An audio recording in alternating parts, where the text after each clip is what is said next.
Salut Vapesters, c'est NewsVape, bienvenue sur ma chaîne encore une fois. Aujourd'hui je vais donc vous montrer le Kylin RTA par Vendy Vape, qui vient dans cet emballage ici. Alors qu'est-ce que c'est le Vendy Vape? Donc c'est un RTA qui fait 25 mm, avec la capacité donc 3 ml dans cette glace, ainsi qu'un adapteur et dans une autre glace de 7 ml, qui est dans l'emballage, je vais vous montrer en plus près. Donc vous avez la prise d'air qui est située juste en bas ici, avec un stopper, si vous entendez, ainsi que le flot de jus en fait qui est régulé par ici, par la cheminée. On ouvre, donc j'ouvre en grand et je referme. Voilà. Moi je mets de ce côté-là, en fait ça suffit largement assez. Voilà, donc je vais vous montrer en bas comment tout le système, etc. Vous montrer les coils, on va mettre du coton frais dessus. Et puis on va remonter, on va goûter, je vais dire tout ce que j'en pense. A tout de suite. Donc voilà le Kylin avec l'emballage. Indication, etc. Alors, on va l'ouvrir. J'aime bien le logo non plus aussi. C'est sympa ça. Par Vendy Vape, donc Kylin RTA. Donc vous avez une grande glace pour faire donc pour changer votre RTA je veux dire, de 3 ml de jus à 7 ml de jus en fait. Donc voilà, ça c'est là. Je vais vous montrer comment l'installer après. On va ouvrir ça. Vous avez donc le réservoir qui est ici, avec le logo Kylin, Vendy Vape au-dessus, avec un Deadline en bout. L'ouverture, fermeture avec un stopper, ainsi que le flot de jus à contrôle aussi. Alors je sais pas si je vais arriver à le faire marcher sans le réservoir, sans que ça soit branché dessus. Voilà, c'est rigolé. On ouvre et on ferme. Donc ça c'est pour la densité de jus que vous voulez que le coton absorbe. Pardon pour ça. Donc voilà, minimum, maximum. Et dans l'autre sens aussi si vous voulez. On peut tout fermer tout autour. C'est fermé, là c'est fermé, et le flot d'air, les prises d'air en bas. Ainsi donc on va l'ouvrir. Et un peu juste parce que j'ai déjà utilisé, donc c'est pour ça qu'il manque aussi un verre. Donc ça c'est mon installation que j'ai montée en fait, donc voilà, c'est simple. Donc il n'y a pas de poste, 4 vis donc de chaque côté. Le plus et le moins. Très très simple à monter. Voilà, j'ai mis un donc parallèle en fait quoi. Vous avez l'emplacement pour le coton qui est ici, de chaque côté. Ici un peu parce que c'est un peu... Voilà. Donc ainsi voilà, donc là, pour remplir le réservoir par le haut, une grande ouverture pour le remplissage, c'est génial. Comme ça, après ça se démonte aussi. Peut-être que je le branche dessus, ça va facile.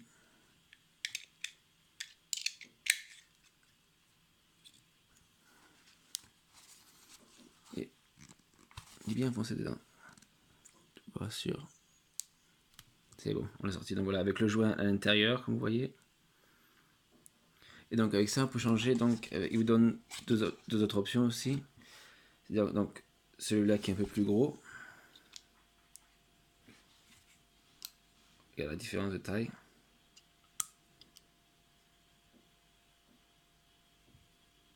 On voit pas très bien, mais c'est vrai qu'il y a une petite différence quoi quand même.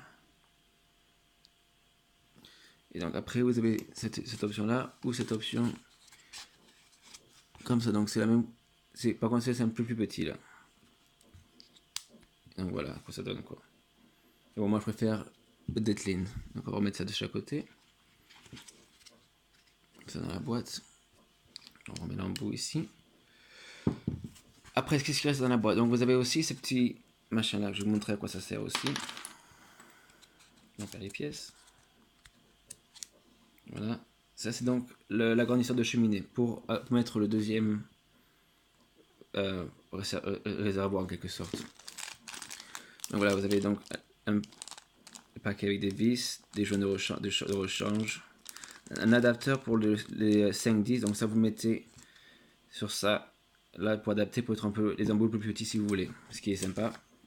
Et sur le manuel d'utilisation aussi. Ça, on va mettre ça sur le côté. Donc voilà, on va montrer comment, ce que je vais dire pour changer donc la glace. Avec ce petit outil qui est un peu bizarre, on dirait une dent. Voilà, on va mettre ça. Fais gaffe, on va faire les joints. Donc ce qu'on fait, c'est qu'on ouvre ça. Voilà, donc on ouvre ici, à ce niveau ici. Donc vous prenez l'outil. Ah. C'est pas facile, j'ai main qui glisse. Donc voilà, en fait, vous coincez ici dans chaque côté là. Et vous voilà, c'est bon, je l'ai. Voilà, là. Et là, vous dévissez en fait. Comme ça, donc notre joint ici, au niveau de la cheminée. Hop, on enlève ça. Donc on prend le joint qui est ici. On met ça dessus. On va mettre dessus celui-là. Donc sur le petit embout qui est là.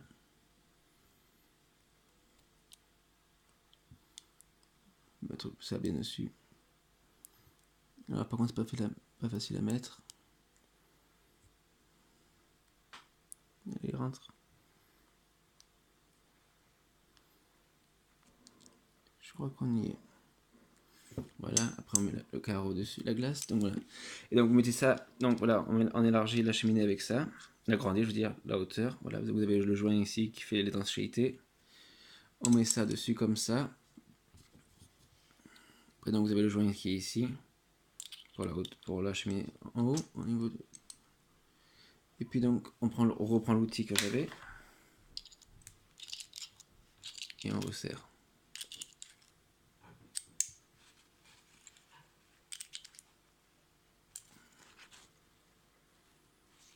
Donc voilà. Donc on change la hauteur du réservoir.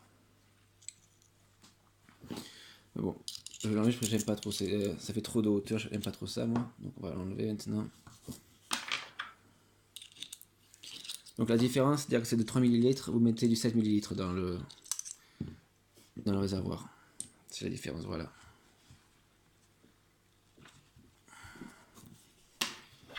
Pas facile à démonter tout ça.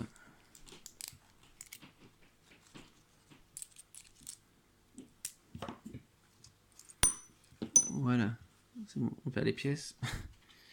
C'est de chaque côté, donc on met ça dans la boîte. Et donc on remonte tout. Le joint est toujours en bas. Ça comme ça.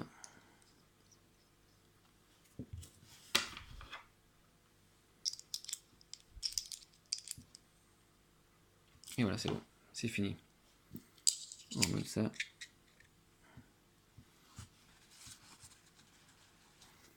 Ok, donc maintenant on va commencer à mettre le coton.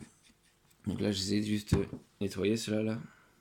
Je vous montrerai s'il faut comment nettoyer vos corioles pour les réutiliser en fait. Ce que j'ai utilisé pour le faire, c'est celui-là. Là. C'est du Kental par UD.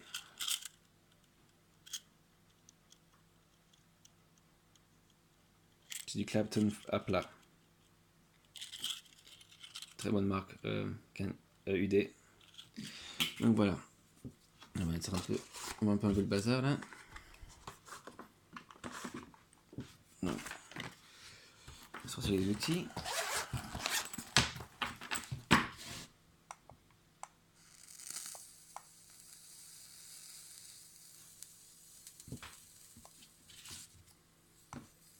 Pour les nettoyer, donc on les repince un peu, make sure qu'il n'y a pas de point de chaleur ou trop chaud, que ce soit bien égal. Enfin, donc faut regarder, c'est là. Et puis, vous voyez, comme ça, c'est la même chose de chaque côté, vraiment parallèle. En commençant du milieu. Voilà, super. Et toujours bon là, de ce côté-là. Après, pour le coton, donc j'utilise du Cotton Bacon, le meilleur de coton que j'ai utilisé jusqu'à présent. Donc je garde avec ce qui marche bien, quoi. Voilà, ça vient comme ça. Voilà, il ne reste plus grand chose, mais voilà, ça vient comme ça. Et puis vous déchirez l'épaisseur qu'il vous faut à chaque fois. Donc moi je prends ça comme ça.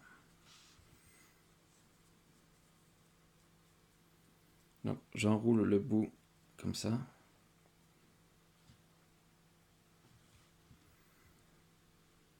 Attends, bien sûr que c'est un peu refroidi. Donc j'enfiloche comme une aiguille. Voilà.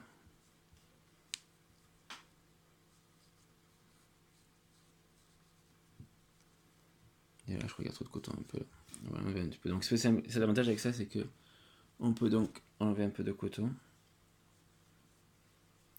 Surtout sur le caline, les jardiniers, surtout ne bourrez pas le coton. Parce que ce que vous allez avoir, c'est avoir des goûts, le coton va brûler, et ça va vous donner le goût affreux quoi en fait, de coton brûlé, c'est atroce.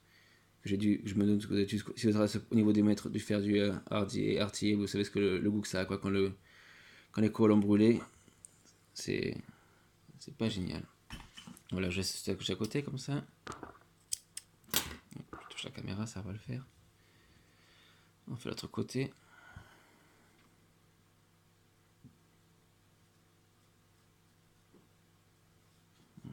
Il peut passer à travers celui-là.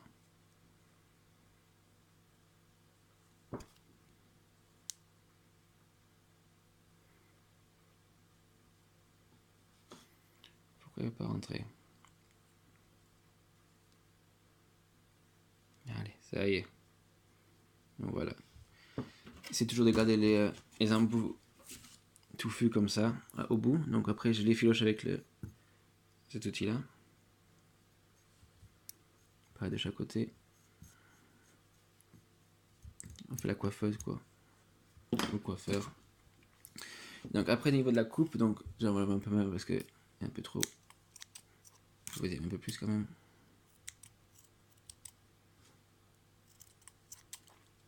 Donc voilà, c'est à peu près voilà, comme ça là. Donc tout ce que je fais, c'est que je le plie ici. Voilà, donc on le plie ici. Et on essaie de couper comme ça. Donc à ce niveau-là, on fait les mêmes choses de chaque côté. Même chose de ce côté-là.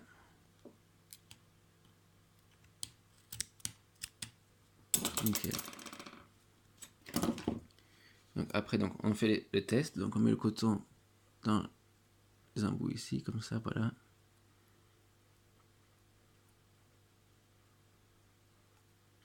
Si voilà, là il y en a trop, on le sent. Donc n'hésitez pas à le enlever un petit peu quoi.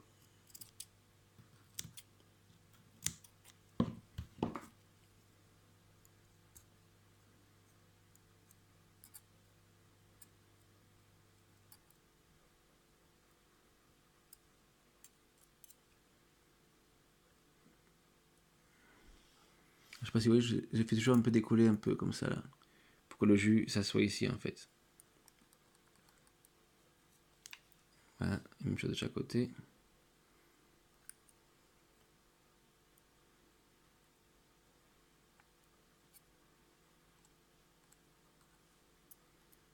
On le repousse un peu comme la dernière fois, voilà. Génial. Donc voilà, donc maintenant, il ne reste plus qu'à mettre le liquide. Et donc il ne reste plus qu'à faire le liquide. Donc moi pour la marque, mais ça c'est ma marque à moi qui je me fais mon jus moi-même, donc j'utilise ça. Celui-là, c'est du la pastèque que j'ai à ce moment. Voilà, donc n'ayez pas peur à en mettre beaucoup de jus ici pour les préparer les corioles. Et quand c'est mis, donc voilà, on referme. Nickel. Donc après, on ferme les écoutilles pour remplir quoi. Fermez l'air aussi. Voilà, rempli. Ok, donc je me suis refermé le cabochon en haut. Et donc voilà, et là après on ouvre doucement. On voit les bulles d'air qui s'échappent, donc voilà, ça se prépare.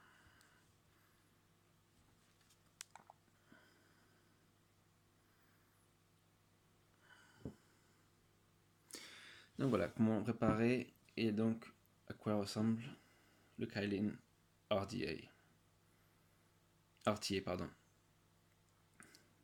Ma faute. Bon, on va remonter et puis on va vous dire ce que j'en pense. A tout de suite. Et donc on est de retour avec le Krylin RTA.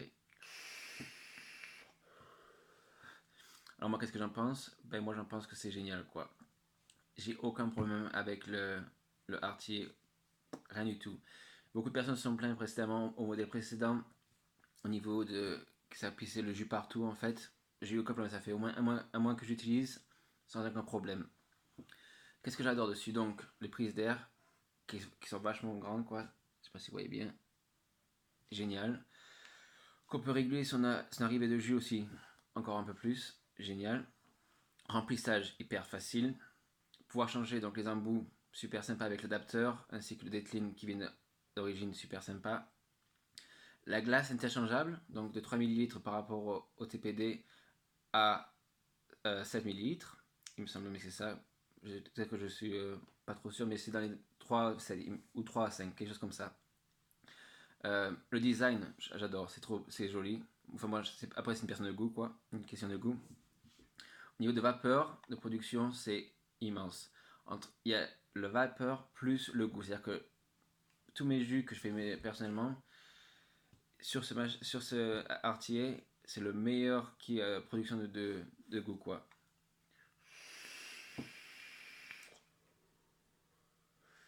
Voilà, là, je suis à 0, donc 0,20 ohms. Je sais pas si on va arriver à se focuser.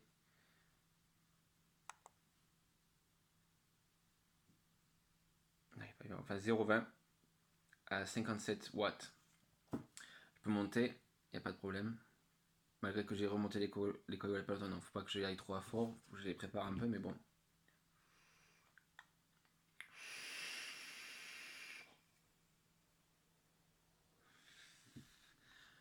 Waouh. 60 watts et ça crache comme un dragon, quoi.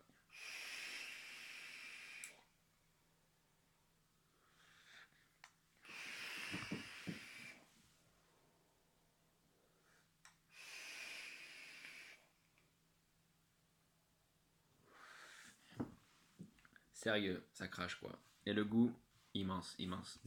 Donc voilà, on va arrêter là, quoi. Après, donc voilà, j'espère que ça vous a aidé à vous décider à le prendre ou pas le prendre. Moi, personnellement, je recommande. Mais après, c'est une question de choix. Sinon, j'espère que la vidéo vous a aidé. Et puis, donc, à la prochaine et continuez à vaper.